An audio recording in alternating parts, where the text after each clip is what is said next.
ETF index mutual funds నేర్చుకుని stock మార్కెట్లో రాణించాలనుకుంటున్నారా? వెంటనే ఈ నెంబర్కి కాల్ చేయండి.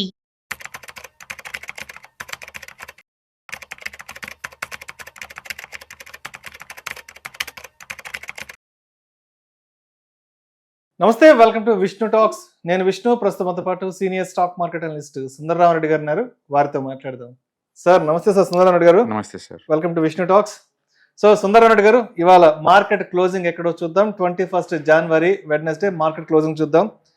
సెన్సెక్స్ విషయానికి వస్తే 270 పాయింట్ల నష్టంతో 81,909 వద్ద క్లోజ్ అయింది. నిఫ్టీ విషయానికి వస్తే 75 పాయింట్ల నష్టంతో 25,157 వద్ద క్లోజ్ అయింది. బ్యాంక్ నిఫ్టీ విషయానికి వస్తే 603 పాయింట్ల నష్టంతో 58,800 వద్ద క్లోజ్ అయింది. సో సుందరరామరెడ్డి గారు, దాదాపు 4 నెలల తర్వాత నిఫ్టీ ఇవాళ 25,000 మార్క్ లో మార్కెట్ టచ్ అవ్వడం జరిగింది. అంటే 25,000 లోకి రావడం జరిగింది. అండ్ అదేవిధంగా మార్నింగ్ అంటే మార్కెట్ ఓపెన్ అయిన తర్వాత కొద్ది గంటల తర్వాత ఇంట్రాడేలో సెన్సెక్స్ దాదాపు 1056 పాయింట్లు నష్టపోవడం జరిగింది. సో ఎందుకంటారు మార్కెట్లో ఇవాళ ఎంత పెద్ద ఎత్తున అతలాకుతలానికి గురయ్యాయి అంటారు అసలు? ఈ గ్రీన్ ల్యాండ్స్ ఇష్యూ వచ్చిన తర్వాత వరల్డ్ వైడ్ గా మార్కెట్స్ మొత్తం కూడా ప్యానిక్ గురవుతున్నాయండి. అండ్ అమెరికాలో 2 days తర్వాత నిన్న రాత్రి మార్కెట్ ఓపెన్ అయింది. అంటే స్ట్రైట్ అవే ఇండెక్స్ మొత్తం -2కి వెళ్ళిపోయినాయి అక్కడ. అండ్ వరల్డ్ వైడ్ గా ఆల్రెడీ 2 days నుంచి డ్రాప్ అవుతూనే ఉన్నాయి. అండ్ ఆ ఎఫెక్ట్ తోటి నిన్నైతే వరల్డ్ మార్కెట్స్ మొత్తం కూడా -1 నుంచి 2 మధ్య ఉన్నాయి. ఈ రోజు కొంచెం స్టేబుల్ అయింది వరల్డ్ మార్కెట్, బట్ మన మార్కెటే ఎక్కువ స్ట్రెస్ గురైంది ఈ రోజు. అండ్ ఈ రోజు 200 మూవింగ్ యావరేజ్ సపోర్ట్ ఇచ్చిందండి. అండ్ ఒక పాయింట్ ఆఫ్ టైం అది కూడా బ్రేక్ డౌన్ అవుద్దేమో అనిపించింది. మళ్ళీ పైకి కొంచెం పైన క్లోజ్ అయింది. మొత్తానికి డూ ఆర్ డై సినారియో అనమాట. 200 మూవింగ్ యావరేజ్ అంటే మన already 20 moving average break down అయింది, 50 మూవింగ్ యావరేజ్ బ్రేక్ డౌన్ అయింది. ఇప్పుడు 200 మూవింగ్ యావరేజ్ సపోర్ట్ లో ఉంటుంది. ఇప్పుడు మీరు 200 మూవింగ్ యావరేజ్ అంటున్నారు కదా. అంటే ఇప్పుడు 200 మూవింగ్ యావరేజ్ అనగానే మనం అంటే ఇప్పుడు మార్కెట్లు కొంత బేరిష్ లోకి వెళ్ళాయంటారా? బేర్ పంజాలోకి మార్కెట్లు టచ్ అవుతున్నాయని చెప్పుకోవచ్చు అంటారా అన్నమాట? టెక్నికల్ గా 200 మూవింగ్ యావరేజ్ కన్నా కింద ఉంటే మెయిన్ ఇండెక్స్ మొత్తం literally you are into the bear market. Okay. అందుకని ఇప్పుడు నిఫ్టీ కనుక ఈ రోజు లోని సపోర్ట్ గా తీసుకొని మళ్ళీ పైకి వెళ్తే తప్ప రేపు మళ్ళీ కిందకి ఓపెన్ అయింది అనుకోండి, డెఫినెట్ గా we are into the officially bear markets. Okay, officially we are into the bear markets. అంటే లాస్ట్ 1 month లో ఆల్ టైమ్ హై వెళ్ళింది, 4 months లోకి వెళ్ళింది. అంటే దాన్ని బట్టి ఊహించండి, విత్ ఇన్ 1 month లోనే ఆల్ టైమ్ హై బ్రేక్అవుట్ అయింది, మళ్ళీ అదే టైంలో బ్యాక్ వెళ్ళింది. అంటే ఇది బ్రేక్అవుట్ ఫెయిల్యూర్ అయింది. టూ మచ్ ట్రాపింగ్ చేస్తున్నారు అనమాట. అండ్ స్టాక్స్ చూస్తే అది మనం బ్లూ చిప్ లో సేఫ్టీ ఉంటుంది, చిన్న వాటిలో సేఫ్టీ లేదు, దానికి ఏమీ లేదండి. మొన్న గవర్నమెంట్ వాళ్ళు సిగరెట్ల మీద ట్యాక్స్లు పెంచారని చెప్పేసి ఐటీసీని 20% పడగొట్టారు కంటిన్యూస్ గా 1 week లో. రిలయన్స్ రిజల్ట్ బాగాలేదని చెప్పేసి కంటిన్యూస్ గా 6% పడగొట్టేశారు. And last night ICICI bank ADR అమెరికాలో 5% డ్రాప్ అని చెప్పేసి ఈ రోజు 3% డౌన్ చేశారు. అసలు వాటి మార్కెట్ క్యాపిటలైజేషన్ వాల్యూ ఎంత? వాటి వాల్యూ ఎంత? అండ్ విప్రో అయితే 10% పడగొట్టారు, అమెరికాలో ఏడీఆర్ డౌన్ అయింది ఆ రోజు. అంటే మనం సేఫ్టీ అనేది ఏం లేదండి ఈక్విటీ మార్కెట్ లో. స్మాల్ అయినా, మిడ్ అయినా, లార్జ్ అయినా మోర్ వాలటిలిటీ అసెట్ క్లాస్ అంతే అది. అంటే ఎవ్రీ ఇయర్ 50% డౌన్ అవుతుంది సంగతి తెలుసు కానీ, బట్ ప్రాక్టికల్ గా దగ్గర ఉన్నప్పుడు ఏంటంటే సెగ ఎక్కువ తగులుతుంది. మొత్తానికి one of the worst market లో ఉన్నామండి. అండ్ ఎప్పటికప్పటికే లేదు, మార్కెట్ పెరుగుతుంది 26,000 చుట్టూ రొటేట్ అవుతుంది సరిగ్గా మనం పెరుగుతున్న ఆశతో ఉన్నాం. బట్ అన్ఫార్చునేట్లీ ఇప్పటికే ఆల్మోస్ట్ 2 years అవుతుంది literally. Micro cap index, small cap index literally 2 years నుంచి 0 రిటర్న్స్. అండ్ ఈ పెయిన్ ఈ ట్రంప్ ఉన్నంత కాలం ఈక్విటీ మార్కెట్ నుంచి ఏమీ ఎక్స్పెక్ట్ చేయకూడదేమో బహుశా. ఎందుకంటే ఆ గోల్డ్ సిల్వర్ మూవ్ చూస్తే లేదు, సూర్యుడి కన్నా ముందే +5 లో 3 లో ఓపెన్ అవుతున్నాయి. ఎవరైనా అడిగితే లేదు, వాటిని ఏం రికమెండ్ చేస్తావు? ఆల్రెడీ సిల్వర్ లాస్ట్ 1 year లో 200% పెరిగింది, అంటే గోల్డ్ 75% పెరిగింది. ఈ రేట్ల తర్వాత సేఫ్టీ ఎక్కడుంది అక్కడ? అలాగని చెప్పేసి రోజుకు 5% పెరుగుతున్నాయి. ఈ రోజు కూడా లైవ్ మార్కెట్ లో గోల్డ్ +5 లో ఉంది, అండ్ సిల్వర్ +3.5% లో ఉంది. అంటే ఎవ్రీడే 2 3 అనమాట దాన్ని. అది అంటే స్పెక్యులేషన్ సిగ్గుపడేలాగా, బిట్ కాయిన్ మోగబోయేలాగా మూవ్ అవుతున్నాయి. అంటే ఓ పక్క గోల్డ్ సిల్వర్ అలా మూవ్ అవుతున్నాయి అంటే మీనింగ్ ఏంటంటే ఈక్విటీ చాలా స్ట్రెస్ గురవుతున్నట్టు లెక్క. బట్ ప్రాక్టికల్ గా చెప్పాలంటే సిస్టమ్ ముందు కూర్చున్న అందరూ చాలా పెయిన్ గురవుతున్నారండి. అంటే ఈ టైంలో మీకు సేఫ్టీ కావాలా, ప్యానిక్ గురవకుండా ఉండాలి అనుకుంటే లేదు, మల్టీ అసెట్ అలొకేషన్ బెటర్. ఈ సెగ నాకొద్దు, ఇంత టార్చర్ భరించలేను అనుకున్న వాళ్ళందరూ మల్టీ అసెట్ అలొకేషన్ ఫండ్స్కి వెళ్ళండి. అక్కడికి వెళ్తే ఏమవుద్దంటే గోల్డ్ సిల్వర్ లాంటి హాట్ ఉంటుంది, అసెట్ ఉంటుంది, అండ్ ఈక్విటీ లాగా వరస్ట్ అసెట్ 2 ఉంటాయి అక్కడ. కాబట్టి బ్యాలెన్స్ వెళ్ళిపోద్ది. ఇయర్లీ ఎక్స్పెక్టేషన్ మనం 15 నుంచి 18 అలా పెట్టుకోవచ్చు. రైట్. సో అయితే అంటే ఇవాళ మార్కెట్ ఫాల్లో అంటే మేజర్గా పార్టిసిపేట్ చేస్తున్న విషయం ఏంటంటే రూపీ ఎట్ రికార్డ్ లో అంటూ కూడా అవును. మనకి వాళ్ళు మేజర్ గా వినిపించింది. Yeah. ఏంటి అసలు ఈ రూపీ పరిస్థితి ఏంటి? 91.4 దగ్గర నడుస్తుందండి. బా. ఈ రోజు 0.4 రన్ అయింది, బట్ ఆల్ టైమ్ లో అది ఉమ్, ఆల్ టైమ్ లో నడుస్తుంది rupee. Um. And even FIs selling కూడా కంటిన్యూ చేస్తున్నారు. ప్రతిరోజు 3,000 కోట్ల రూపాయలు సెల్ ఆఫ్ చేసుకుని వెళ్ళిపోతున్నారు. బహుశా వాళ్ళు సెలబ్ చేస్తే మొత్తం గోల్డ్ సిల్వర్ కొంటున్నారేమో, అంతే, అందుకని అంతే. అమ్ముడు వస్తుందేమో. Hmm. అఫ్కోర్స్ వరల్డ్ వైడ్ గా అది మూవ్ అవుతుంది అనుకోండి. ఉమ్, అండ్ ఈ గ్రీన్ ల్యాండ్స్ తోటి ఏంటంటే ఈ ట్రంప్ బిహేవియర్ పీక్ లెవెల్లో ఉంది. ఉమ్, అంటే ఒక డిస్గాస్టింగ్ అంటాం కదా ఉమ్, ఆ పదం, లేకపోతే ఒక స్ట్రేంజ్ బిహేవియర్ అంటాం కదా. ఉమ్, ఒక వరల్డ్ క్లాస్ లీడర్స్కి ఏంటంటే కొంచెం సాఫ్ట్గా ఉంటారు, కొంచెం మోడర్న్గా ఉంటారు, కొంచెం లిబరల్గా థింక్ చేస్తారు. ఉమ్. చాక్లెట్ కావాలన్నంత ఈజీగా లేదు, పక్క కంట్రీలు నాకు కావాలని ఎవరు అనరు. అంటే కొంత విధ్వంసకరంగా అరాచకంగా వ్యవహరిస్తున్నాడు. నాకు తెలిసి ఐక్యూ 0 కన్నా మైనస్లో ఉంటుందండి. ఉమ్, మామూలుగా అయితే నార్మల్ హ్యూమన్ బీయింగ్స్కి 80-70 ఉంటుందంట కదా. నాకు తెలిసి అది కూడా ఉంటుంది ట్రంప్కి. పొద్దున్న లేదు అది పెడుతున్నాడు. ఆ నోబెల్ బహుమతి నాకు ఇవ్వలేదు కాబట్టి ఇక నుంచి నేను అమెరికా తరఫున మాట్లాడతానని చెప్పేసి నార్వే వాళ్ళకి లెటర్ రాసినంత నెసరీ ఏముందండి దాంట్లో. దానికి గెలుకోవాల్సిన అవసరమే ఉంది. అంటే మనకి వీళ్ళ పర్సనాలిటీ ఏ టైప్ మనకు అర్థం అవుద్ది ఇలాంటి వాటి వల్ల. దరిద్రం ఏంటంటే 2026లో కూడా ఇంటర్నేషనల్ ఆర్గనైజేషన్ ఏవి కూడా అన్ని సైలెంట్గా ఉన్నాయి. ఏ కంట్రీ వాళ్ళు కూడా ఆ కంట్రీ స్వార్థం చూసుకుంటున్నారు. ఇంకా డెమోక్రసీ ఏముందో దానికి అర్థం కావట్లేదు. యాక్చువల్ చెప్పాలంటే ఇప్పుడు ట్రంప్ చేసే నిర్ణయాలు చూస్తే లేదు, అతను ఎంత చేసాడు అనిపిస్తుంది మనకి. అతను ఇంకేం అరాచకాలు చేసాడేమో అనిపిస్తుంది మనకి. అంటే ట్రంప్ వచ్చిన సెకండ్ టర్మ్ లో దాదాపు సంవత్సర కాలంలో దాదాపు 10 దేశాల మీద బాంబు దాడులు, 10 దేశాల మీద ఆయన అవును చాలా కక్షపూరితంగా వ్యవహరించాడు. అవును బట్ మళ్ళా ఆయన నాకు నోబెల్ శాంతి బహుమతి ప్రకటించాలి, నేను అవును. చాలా శాంతియుతమైన ఒప్పందాలు చేసుకుంటానంటూ మళ్ళీ ఆయన మాట్లాడారు. అంటే ఈ పొలిటికల్ లీడర్లో బాడీ లాంగ్వేజ్ ఎలా ఉంటుందంటే 100 పచ్చి అబద్ధాలు పలికితే 100 సార్లు అది నిజం కింద లెక్క అనమాట. బై డిఫాల్ట్ ప్రపంచం నమ్మిద్ది, అది నిజమని నమ్ముతారు. ఇప్పుడు పాకిస్తాన్ ఇండియా వారు మేము ఆపేశాను అన్నాడు. ఒకసారి అంటే క్యాజువల్, 2 సార్లు అంటే టంగ్ స్లిప్ అనుకోవచ్చు, 3 సార్లు 4 సార్లు 5 సార్లు 45 సార్లు అండి. టంగ్ స్లిప్ ఎలా అవుద్ది? అది ఒక వార్ అంటే అది ఆనాపాడంట. ఇట్లాంటి డైలాగులన్నీ కొడుతున్నాడు. మొత్తానికి ఏదన్నా కానీ నాటో అండ్ అమెరికా మధ్య గ్యాప్ చూశారు, అది టెరిఫిక్ అనమాట. అది ఎంత అంటే ఇక ప్యానిక్ పీక్ లెవెల్ అనమాట. ఇప్పుడు ఏమవుతుందంటే ఇప్పుడు ఆ గ్రీన్ ల్యాండ్స్ నాకు కావాలి అంటున్నాడు. రెచ్చగొట్టే పద్ధతి కూడా చూసారా? ట్వీట్లో ఆయన ఫోటో పెట్టుకోవటాలు, గ్రీన్ ల్యాండ్స్కి అమెరికా జెండా తగిలించడాలు. ఒక వరల్డ్ క్లాస్ లీడర్కి ఉండాల్సిన క్వాలిటీస్ కదా అవన్నీ. మొత్తానికి ఏమవుతుందంటే యూరోప్ అమెరికా నుంచి డిస్టెన్స్ అయ్యే ఛాన్స్ ఎక్కువ ఉంది. వరల్డ్ వైడ్గా అన్సర్టనిటీ ఎక్కువ వచ్చే ఛాన్స్ ఉంది. అండ్ ముందు రోజుల్లో అణుబాంబులు అణువాయుధాలు లేకుండా సస్టైన్ అయ్యే పరిస్థితి ఉండదు. వీటన్నిటి వల్ల ఏంటంటే అన్సర్టనిటీ ఎక్కువ అవుతుంది. అందుకని అల్ట్రా రిచ్ పీపుల్ అందరూ ఏంటంటే మన అసెట్స్ సేఫ్టీ ఎక్కడ ఉందని చెప్పేసి మొత్తం కూడా లేదు, గోల్డ్ సిల్వర్కి షిఫ్ట్ చేస్తున్నారు. లేకపోతే మార్నింగ్ ఎవ్రీడే 4-5% లేదండి బాబు. బ్యాంకులో పెడితే సంవత్సరం మొత్తం మీద వచ్చి 6%, ఈ సిల్వర్లో పెడితే 1 డేలో వస్తుంది. ఏందా ర్యాపిడ్ మూవ్స్, అది చాలా వాలటైల్ మూవ్స్ అనమాట అవన్నీ. కాబట్టి ప్రపంచం టూ మచ్ ప్యానిక్ లో ఉంది అంటానికి ఎగ్జాంపులే ఆ 2 పరిగెత్తడం అనమాట. ఎందుకంటే ఇండస్ట్రియల్ డిమాండ్ ఉంది కాదనం సిల్వర్ కి, బట్ ఈ రేంజ్ లో విత్ ఇన్ 1 మంత్ లో 100% వచ్చేంత డిమాండ్ అయితే ఖచ్చితంగా కాదు కదా. అందుకని స్పెక్యులేషన్ కూడా సిగ్గుపడుతుంది, ఆ రేంజ్ లో మూవ్ అవుతున్నాయి. అదే టైంలో ఈక్విటీలో కూడా ఆ రేంజ్ లో సెల్ జరుగుతుంది ఈ వైపు. సో అయితే ఇవాళ అసలు బ్యాంక్ నిఫ్టీ పరిస్థితి ఏంటి? బ్యాంక్ స్టాక్స్ కూడా చాలా ఫాల్ అయితే మేజర్ గా ఇవాళ ఫాల్ లో పార్టిసిపేట్ చేసాయి.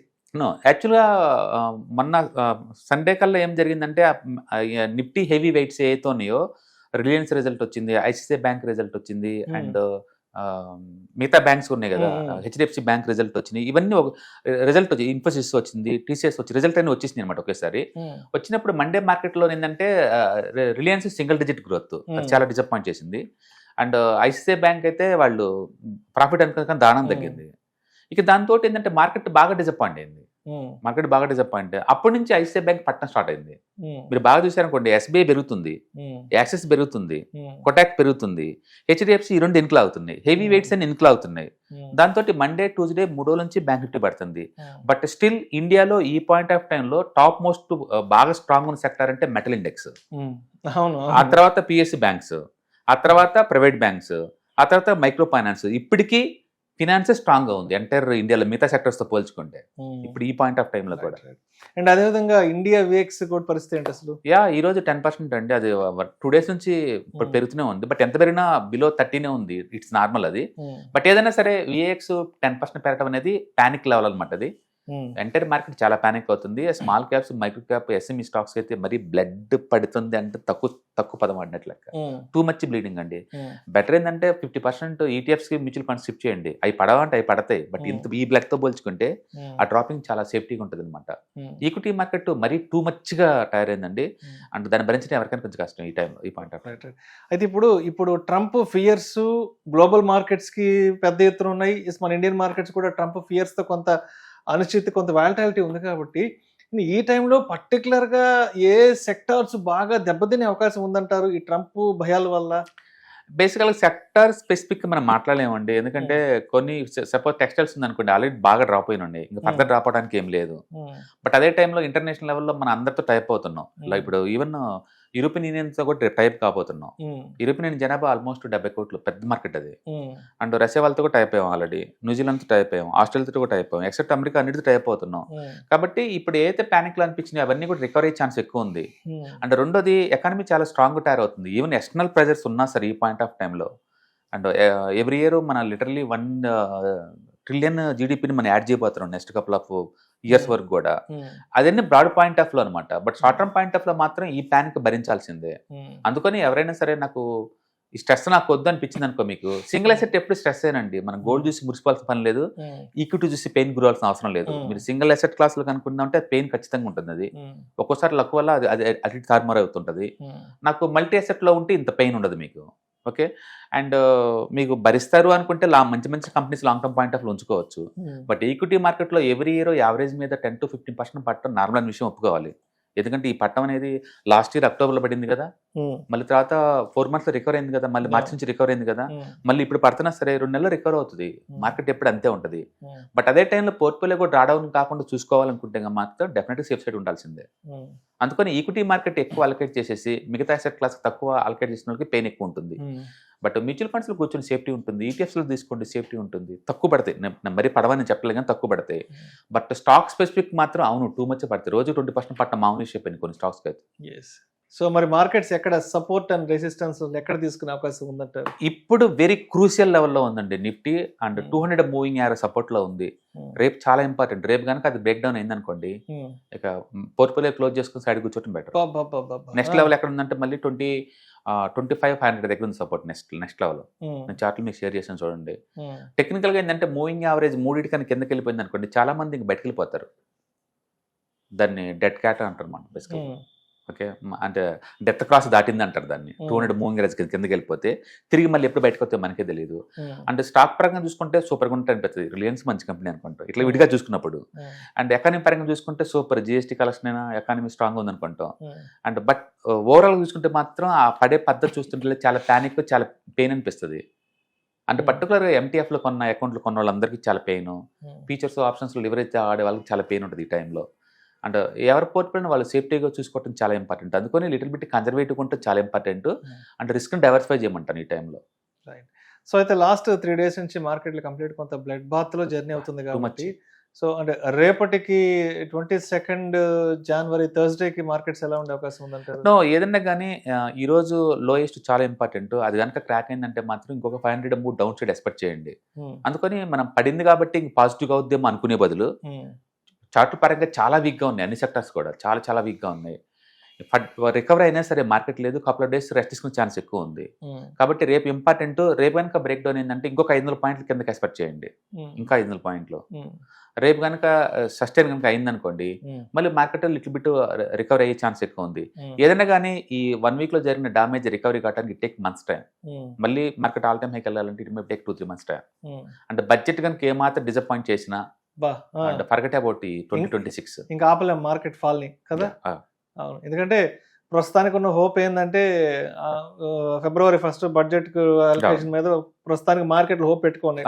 బట్ ఆ రోజు ఏదైనా అటు ఇటుగా అయిందంటే నా తెలిసి ఇంకా 2026 వదిలేసుకోవచ్చు ఈక్విటీ మార్కెట్. రైట్, యా, ఎందుకంటే ఆల్రెడీ మార్కెట్ పానిక్ లో ఉంది. ఏం మాత్రం హోప్స్ లేవు అనుకోండి, ఇంకా కొట్టేసుకొని వెళ్ళిపోతారు. ఏదైనా సరే సిల్వర్, గోల్డ్ ఆ ర్యాపిడ్ మూవ్స్ ఉన్నంత కాలం అందరూ ఆ వైపుకి వెళ్ళిపోతుంటారు ఈ పెయిన్ తట్టుకోలేక. అందుకని అవి ఆగినప్పుడు మన స్టేబిలిటీ ఎక్స్పెక్ట్ చేయొచ్చు, లేదా మార్కెట్ 1 వీక్ పడకుండా ఆగినా సరే మనం ఎక్స్పెక్ట్ చేయొచ్చు. Until then market is bearish అని అనుకోవచ్చు మనం. అందుకని హోప్ అంటే ఏం లేదు ఇప్పుడు. రైట్. సో అయితే కన్క్లూజన్ గా మరి మన ఆడియన్స్ ని ఈ టైంలో మీరు ఎలా ఎడ్యుకేట్ చేద్దాం అనుకుంటున్నారు? అంటే మార్కెట్ ఎంత ఫాల్ ఉంది, అంటే ఆడియన్స్ కూడా చాలా మంది కొంత గందరగోళం ఉన్నారు కాబట్టి కన్క్లూజన్ గా ఏం చెప్తారు ఇటువంటి panic situation investors? Equity exposure తగ్గించుకోమంటాను. మీరు మార్కెట్ లో పరిగెత్తుకుంటూ పోయి డిప్లాయ్ చేయడానికి ఏం లేదు, ఇమీడియట్లీ రికవర్ అవడానికి అంత గుడ్ న్యూస్ కూడా ఏం లేదు. అలాగని చెప్పేసి ఎకానమీ బ్యాడ్ షేప్ లో అయితే లేదు, కాబట్టి కన్జర్వేటివ్ గా ఉండమంటాను. రెండోది మల్టీ అసెట్ మీద అలొకేషన్ పెంచుకోమంటాను, మిగతా అసెట్స్ కూడా. ఒకే అసెట్ క్లాస్ లో ఉంటే ఆ పెయిన్ ఏంటి ఆల్రెడీ అర్థమై ఉంటుంది కదా. లెవరేజ్ పొజిషన్స్ ఉంటే కట్ చేసుకోవటం, కన్జర్వేటివ్ ఉంటే చాలా ఇంపార్టెంట్. అందుకని మళ్ళీ market all time high rich అయ్యేంత వరకు కూడా బీ కన్జర్వేటివ్ అని చెప్తాను.